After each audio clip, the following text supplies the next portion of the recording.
Bienvenue sur Que devient l'Afrique, un espace dédié à l'analyse calme et structurée des grandes questions institutionnelles du continent. Dans cette vidéo, nous nous intéressons aux dynamiques institutionnelles en Guinée-Bissau à travers l'analyse proposée par Nathalie Yan. Son intervention s'inscrit dans une démarche de compréhension approfondie des mécanismes de gouvernance, du fonctionnement des institutions et de la coordination entre les acteurs publics, sans parti pris ni appréciation normative. À partir d'éléments liés au calendrier institutionnel, à la communication officielle et aux interactions entre les différentes sphères décisionnelles, cette analyse met en lumière des logiques souvent peu visibles dans le débat public. Elle permet également d'examiner le cadre électoral, le rôle des partenaires régionaux et internationaux, ainsi que la place des organisations de coopération dans l'équilibre institutionnel du pays.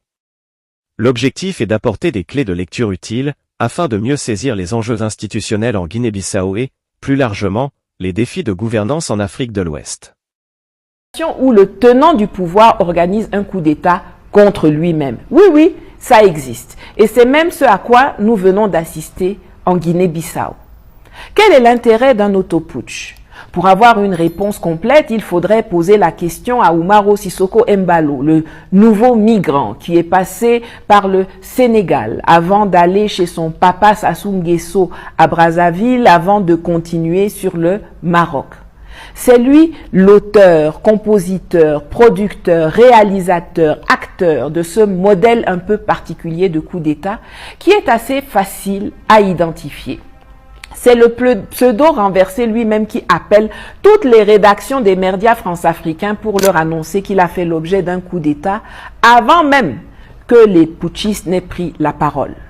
Et alors que lui peut continuer de téléphoner à la terre entière, les putschistes dont le chef est le grand ami de Embalo qui faisait encore campagne avec lui quelques jours plus tôt, se dépêchent de faire arrêter les opposants et de suspendre le processus électoral, c'est-à-dire l'annonce des résultats qui consacrait une défaite assez sèche du président sorti. Embalo avait déjà annoncé les couleurs en 2025. Même s'il ne retournait pas au palais, il ne permettrait jamais que les Domingos et compagnie ou des candidats soutenus par eux prennent sa place. Or, Da Costa est soutenu par Domingos. Un autre élément confirmant l'autoputsch est la réaction française et celle de la CEDEAO. Le silence d'Emmanuel Macron, le grand ami de Embalo, est très parlant.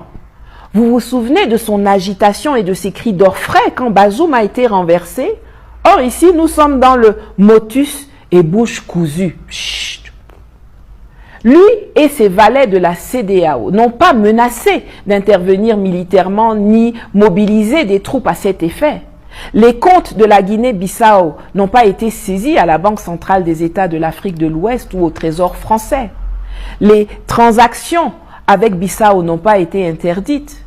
Aucun embargo sur l'électricité, les médicaments, les produits de première nécessité, ni aucune fermeture de frontières n'ont été décrétées. Tout va pour le mieux dans le meilleur des mondes. Et pourtant, 600 hommes de la force en attente de la CEDEAO, la fameuse force anti-putsch dont rêvait Embalo, sont présents à Bissau depuis 2022. Mais ils n'ont pas levé le petit doigt pour empêcher le coup d'État. Pourtant, la CEDEAO s'est rapidement exprimée à propos de la tentative de coup d'État qui s'est déroulée dimanche au Bénin. Dans la déclaration que vous voyez apparaître à l'écran, elle annonce le déploiement immédiat de sa force en attente, celle qui se tournait les pouces à Bissau, composée cette fois de contingents nigérians, sierra-léonais, ghanéens et évidemment ivoiriens pour, je cite, défendre la constitution et l'intégrité territoriale du Bénin, comme si l'intégrité territoriale, la souveraineté du Bénin avait été menacée par quelqu'un d'autre que par la CEDEAO elle-même. Ce qui s'est passé hier à Cotonou est un précédent très grave. Suivant les instructions d'Emmanuel Macron, qui ne s'en est même pas caché, le président nigérian Bola Tinubu a envoyé des avions de chasse de la Nigerian Air Force pour pilonner les positions occupées par les militaires putschistes, appuyés en cela par l'armée française. L'analyse proposée autour des dynamiques institutionnelles en Guinée-Bissau s'inscrit dans une démarche de compréhension approfondie des mécanismes politiques qui structurent la vie publique de ce pays d'Afrique de l'Ouest. À travers les propos de Nathalie Yan, il s'agit moins de commenter des événements isolés que d'éclairer une logique d'ensemble, façonnée par l'histoire institutionnelle, les rapports d'acteurs et les interactions régionales et internationales. La Guinée-Bissau possède un parcours politique singulier, marqué depuis l'indépendance par une succession de transitions institutionnelles rapides et par une forte personnalisation du pouvoir.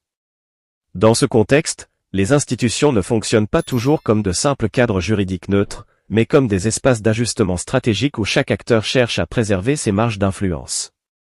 Nathalie Yan invite à lire la situation récente à la lumière de cette continuité historique, plutôt que comme une rupture soudaine ou imprévisible. Son analyse met en avant la gestion du calendrier institutionnel comme un élément central de compréhension. Les moments choisis pour certaines annonces officielles, les séquences de communication publique et la coordination apparente entre différents pôles de décision traduisent, selon elle, une préparation en amont.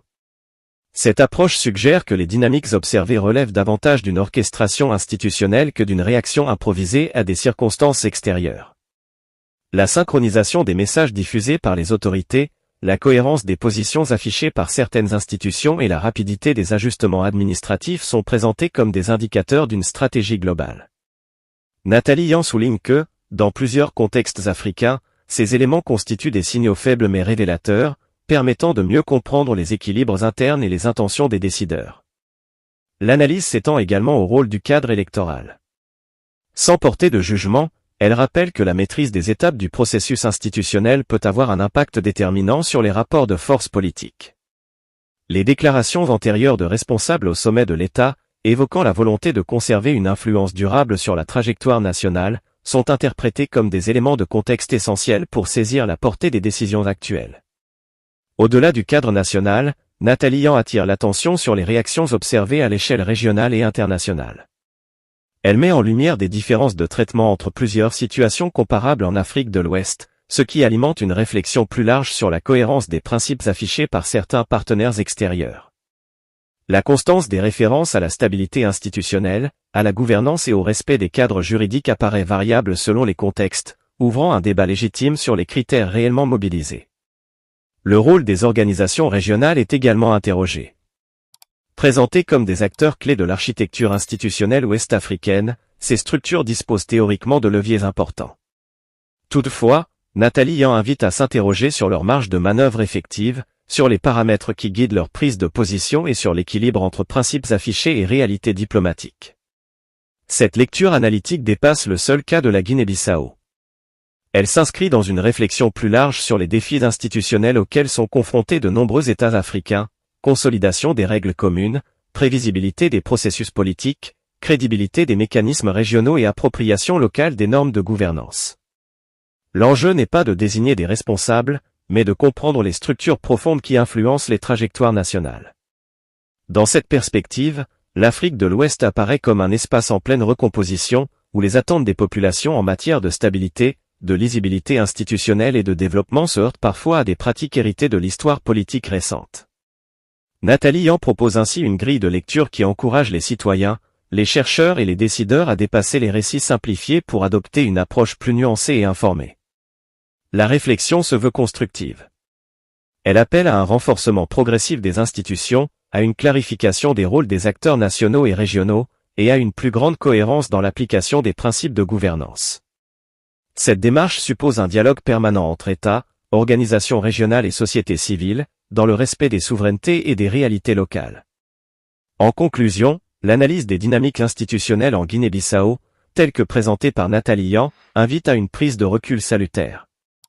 Elle rappelle que la compréhension fine des contextes politiques est une condition essentielle pour accompagner les transformations du continent africain. Comme le dit un proverbe africain, c'est en regardant loin devant que l'on choisit le bon chemin sous ses pas. Ce message d'espoir souligne la capacité des sociétés africaines à tirer des enseignements du passé pour construire des institutions plus solides et inclusives.